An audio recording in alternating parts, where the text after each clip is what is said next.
কথাটি শুনে সবাই চমকে ওঠে, ফুটোর মুখের হাসি পালিয়ে যায়। মানে তুই আমাদেরও মুখোশ খুলবি?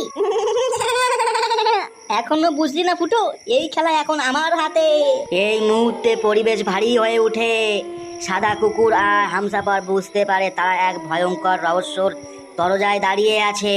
তোরা কি আমার সাথে আসবি নাকি এই খেলায় হেরে যাবি? সাদা কুকুর আর হামসাফার একে অপরের দিকে তাকায়। একদিকে ফুটোর ফাঁদ, অন্যদিকে বিকাশ দত্তের খেলা, আর মাঝখানে সেই ছোট চাবিটা যা তাদের নিয়তি বদলে দিতে পারে। তারা কি লকারের দিকে পা বাড়াবে নাকি নতুন কোনো বিপদ অপেক্ষা করছে? দেখতে থাকো। রাত আরো গভীর, সবার গা ঝিমঝিম করছে। বিকাশ দত্তের হাতে সেই ছোট চাবি যা এক ভয়ঙ্কর সত্য দরজা খুলে দিতে পারে। ফুটো, সাদা কুকুর আর হামসাফর একে অপরের দিকে তাকিয়ে আছে। তারা কিছুই বুঝতে পারে না এই খেলা কোথায় গিয়ে শেষ হবে। ঠিক আছে, তোর সাথে যাব, কিন্তু যদি এটা কোনো ফাঁদ হয় তাহলে দ্বিতীয়বার আর তুই বেঁচে ফিরতে পারবি না। আমার জীবন নিয়ে অনেকেই অনেক বাজি ধরেছে, এখন দেখি শেষ হাসিটা কে হাসে। চল শালা শান্তির ছেলে, চলেন।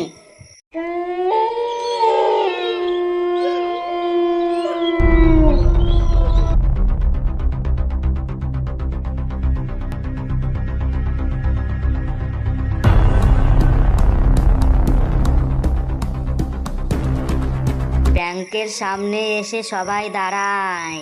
পুরনো বিল্ডিং, আশেপাশে কেউ নেই, শুধু একটা সিসিটিভি ক্যামেরার উপর তারা তাকিয়ে আছে, যেন তাদের পর্যবেক্ষণ করছে। এটা যদি পুলিশের নজরে থাকে তাহলে প্রবেশ করা বিপজ্জনক। আরে শান্তির ছেলে, আমি তো বলেছিলাম এই খেলায় কেউ নিরাপদ নয়। ভেতরে ঢুকতে পারলে বুঝবি ভয় কাকে বলে।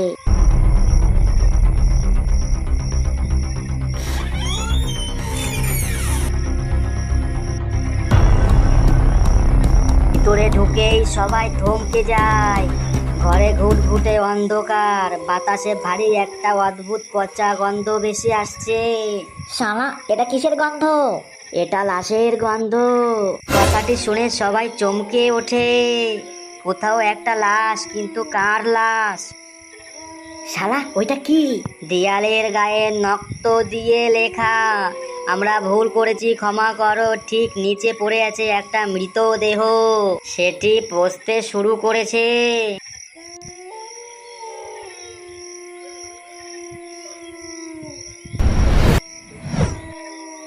হামসাফর চিঠিটি দেখে পুরো ধমকে যায়। ওইটা কি?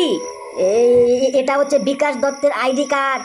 এই কথাটি শুনে সবাই এক মুহূর্তে চুপ হয়ে যায়।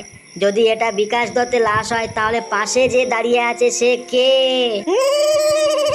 তোরা কি সত্যিই মনে করেছিস আমি বিকাশ দত্ত? সাদা কুকুর আর কালো কুকুরের মেরুদণ্ড ঠান্ডা হয়ে যায়। নতুন প্রশ্ন, নতুন বিপদ। তাহলে কে এই লোক? যদি বিকাশ দত্ত মারা গিয়ে থাকে তাহলে এতদিন ধরে যে বিকাশ দত্ত ছদ্ম ছিল সে আসলে কে? এই ঘরে অনেক রহস্য লুকিয়ে আছে। পরবর্তী পর্ব দেখতে হলে চ্যানেলটি সাবস্ক্রাইব করে রাখুন।